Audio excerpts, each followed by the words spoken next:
Welcome smart investor to my channel Nizar Imam. Jadi di episode kali ini mungkin kita tidak akan ngomongin tentang saham ya, tapi kita akan ngomongin tentang cryptocurrency, NFT dan segala macam. Nah, jadi saya tahu ya di sini itu mungkin sebagian besar viewer saya itu masih skeptical tentang cryptocurrency. Tapi di sini saya akan coba jelaskan sama teman-teman semua bahwa kita itu memang harus belajar cryptocurrency ya. Saya sendiri itu memang sebelum tahu fakta-fakta yang akan saya bawakan dalam video ini, saya itu juga skeptical terhadap cryptocurrency. Tapi setelah tahu faktanya, saya memutuskan untuk terjun ke dalam sini juga. Kenapa? Karena saya rasa peluangnya itu akan sangat lebih banyak di dalam cryptocurrency, dan juga ini akan sangat kontributif banget terhadap masa depan. Jadi kita tidak boleh melewatkan momentum ini. Kita harus ikutan naik ke dalam gerbongnya juga, gerbong masa depan ini. Nah, sekarang saya tidak akan panjang lebar lagi. Saya akan jelaskan sama teman-teman semua kenapa kok teman-teman harus mulai memperhatikan ini. Yang pertama, kita mungkin semua tahu ya bahwa cryptocurrency itu banyak dituduh sebagai Ponzi scheme, kemudian dituduh sebagai monkey business. Nah, itu saya tidak menyangkal itu. Saya tidak akan menyangkal itu karena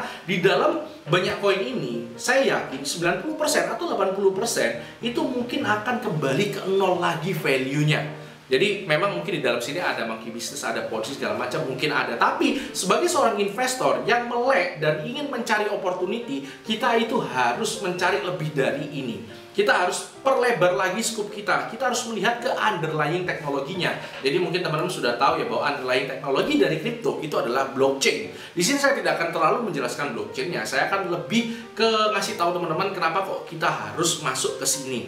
Jadi kalau kita lihat dari blockchain ini sebenarnya ada beberapa turunannya ya, seperti DeFi. DeFi ini apa? DeFi ini adalah decentralized finance. Jadi bahasanya sederhananya seperti ini. Kalau di dalam ekonomi konven kita bisa lihat ya, dalam transfer duit kita bisa tahu ada beberapa mediator yang terlibat, yaitu ada bank dari si pengguna, bank dari si penerima, mungkin ada aplikasi pihak ketiga seperti ini.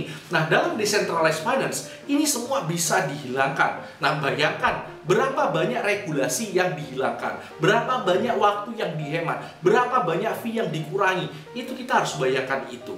Ya, jadi ini bisa sangat cepat banget dengan adanya decentralized finance karena nggak perlu lagi mediator-mediator seperti ini. Gitu, itu adalah decentralized finance. Terus juga ada konsep yang namanya DAO, Decentralized Autonomous Organization. Ini apa? Jadi sebenarnya gini ya, kalau kita bayangkan sebuah perusahaan atau company, itu kita biasanya bayangkan ada seorang CEO yang memimpin perusahaan tersebut, dan ada lembar saham sebagai bukti kepemilikan dan juga mungkin bukti voting atau alat voting untuk menentukan kebijakan perusahaan. Nah, dengan adanya DAO, bisa jadi yang nanti memanage dari perusahaan tersebut itu bukan orang, bukan CEO. Jadi kita nggak usah khawatir CEO-nya ini bisa dipercaya atau tidak. Dan bahkan kita juga nggak jarang ya dengar bahwa ada ya semacam rekayasa laporan keuangan untuk menarik minat dari investor. Nah, itu mungkin tidak perlu ada kalau kita menggunakan DAO, dan ini adalah salah satu turunan dari blockchain juga. Dan juga yang paling ramai sekarang itu adalah NFT. Teman-teman mungkin bisa lihat di sini ya, NFT ini banyak banget ya,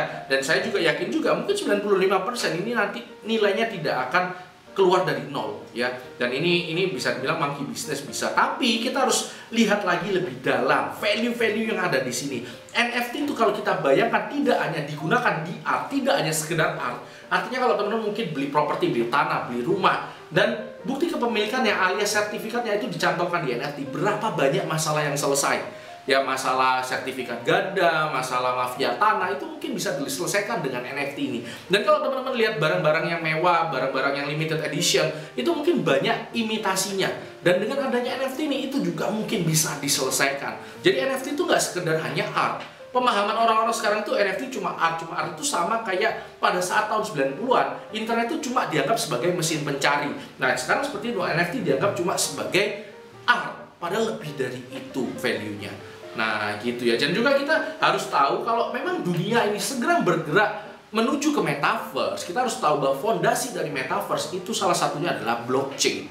Jadi kita memang dengan melihat semua fakta yang ada tadi, DeFi, DAO, NFT, blockchain, metaverse, itu kita memang harus paham benar tentang cryptocurrency dan blockchain dan segala turunannya. Gitu ya, termasuk juga kita harus paham tentang apa itu Web3, apa itu impairment loss, apa itu staking, apa itu liquidity pooling. Memang banyak banget istilah-istilahnya. Tapi di sini tugas saya adalah kasih tahu teman-teman semua tentang pembelajaran ini. Saya sendiri juga belajar ya, tapi saya akan kemas dengan bahasa yang mudah sehingga kita bisa mengerti dan bisa tahu urgensi kenapa kok kita harus nyari peluang di sini. Gitu. Jadi channel ini mungkin kedepannya saya akan bawa ke situ ya. Mungkin satu tambahan dikit lagi. Sebenarnya intinya apa yang saya mau lakukan tuh gini. Nasdaq dulu itu pada saat booming internet, kita bisa lihat ya harganya itu dari setinggi ini tiba-tiba jadi 1000. Ini hilang 80%. Boom internet meletus. Tapi dari boom internet ini kita juga bisa ketemukan saham-saham seperti eBay, Amazon, dan segala macam. Nah, tujuan kita adalah kita akan coba nyari yang memang benar-benar value-nya ada. Sehingga ketika nanti boomnya meletus, boom NFT atau boom crypto meletus, kita akan bisa ketemu yang memang benar-benar punya real value.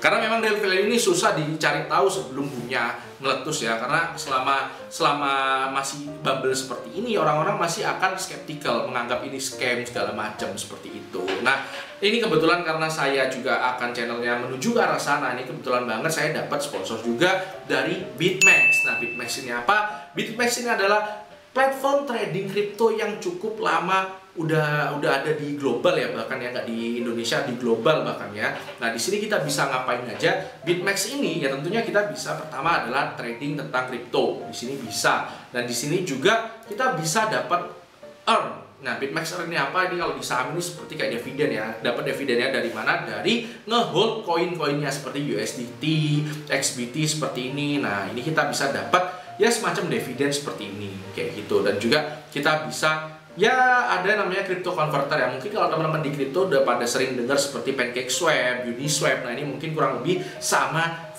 value-nya atau kegunaannya seperti itu. Dan juga kalau teman-teman masih penasaran atau mungkin masih belum yakin ya ini legit atau tidak, teman-teman lihat aja. Ini kan lagi dengan sponsorin AC Milan ya, BitMEX ya. Kalau memang ini nggak legit, nggak mungkin dong AC Milan mau disponsorin oleh BitMEX seperti itu. Dan juga kita harus tahu ini peluang yang cukup baik ya, karena BitMEX itu akan menerbitkan token BMEX. Nah, token BMEX ini bisa diperoleh dengan cara kita punya ini ya, earn.